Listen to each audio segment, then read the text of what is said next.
Greetings, fair listeners, and thank you for joining me once again as we celebrate stories and storytelling in all their forms, and the bards and artists who bring them all to life. I am the Tale Collector, and your host, Erica Adams.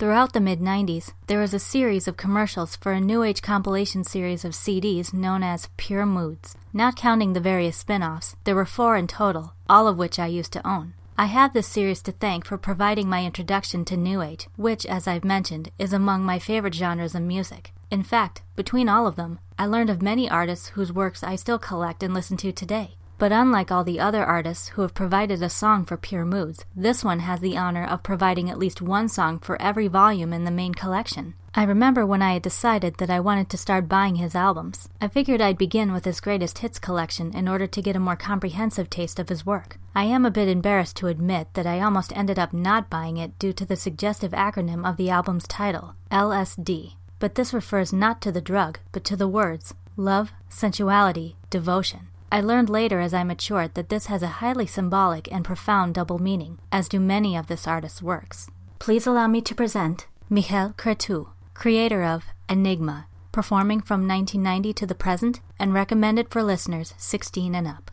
Cretu had a passion for music from a very early age. It was when he first heard the Beatles' Golden Slumbers that he was inspired to pursue a career in pop music. After his more formal musical studies, first in his native Bucharest, Romania, and then in Paris, France, and Frankfurt, Germany, Cretu went on to be creator, producer, and performer of numerous projects and songs, both solo and for other prevalent European pop artists of the era. One of these artists, Sandra, would go on to be his music partner and his wife for 20 years. Now, one may not think that a musician with that sort of background could successfully make a transition into a genre like New Age, but it was from Cretu's past experience that the distinctive style of Enigma was born. The careful blending of beats of more modern genres, like dance, hip-hop, rock, and dubstep, with elements and samples of older, more traditional pieces and sounds. The conception for Enigma came from Cretu's desire to do away with the common rules and habits of music and create something entirely different. His influence is such that future New Age artists would follow his lead and use the term project as opposed to band to differentiate their own music as such. Though he faced 2 copyright lawsuits in 94 and 98, unfortunately forever losing his intended anonymity, this wouldn't stop his practice of sampling other music to enrich his songs, and at least now I can pay him the proper respect I feel he deserves. His first album, MCMXCAD, makes heavy use of Gregorian chants, part of which is what made Sadness Part 1 one of Enigma's best-known songs. The Cross of Changes has a strong ethnic vibe due to its inclusion of Mongolian and Native American tribal chants, like in another massive hit, Return to Innocence. And some songs from The Screen Behind the Mirror feature samples from one of the most famous pieces in classical music, O Fortuna, from Carl Orff's Carmina Burana, as heard in Gravity of Love.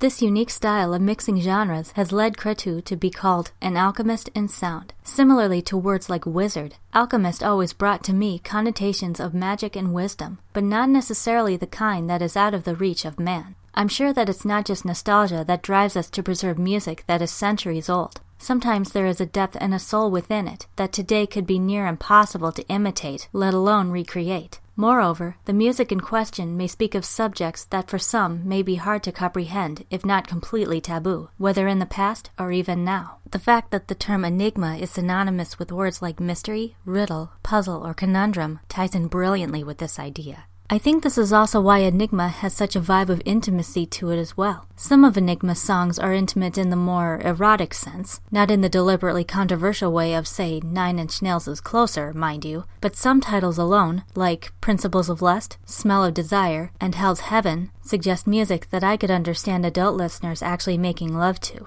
Another kind of intimacy that I see in here comes from the representation of anything and everything that we as a sentient species have ever felt or achieved. Just like the music, much of the cover and booklet art for Enigma's albums has sampled, reworked, or has taken inspiration from significant artistic or scholarly works. For instance, on the cover of the Platinum Collection is Da Vinci's famous 1489 painting, Lady with an Ermine. Human bodies overlaid with detailed textbook sketches of both pieces of machinery and numbered anatomical parts make up the cover of Le Roi Aimant, Vive le Roi. A posteriori, inspired by the documented future Andromeda Milky Way galaxy collision, is presented with the calculated symmetry of a cartographer's map. and The Fall of a Rebel Angel, a literal and metaphorical spiritual successor to MCMXCAD and containing elements from Dante's Inferno, the Old Testament, and other religious and philosophical works, was painted by famed German artist and art forger Wolfgang Beltracchi, an agonizing depiction of a man plummeting as if to his death, his screaming face a mixture of grief and torment, his body rigid with pain, his wings shredded and broken.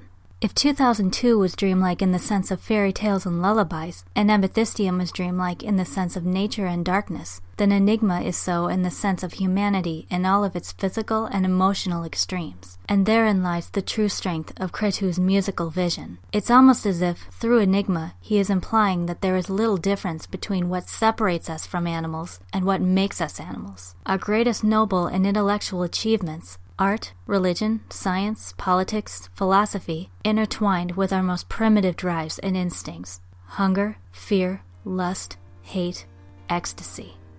Gather round next time for another tale you may have forgotten or have never heard before. Until then, listeners, may inspiration always find you.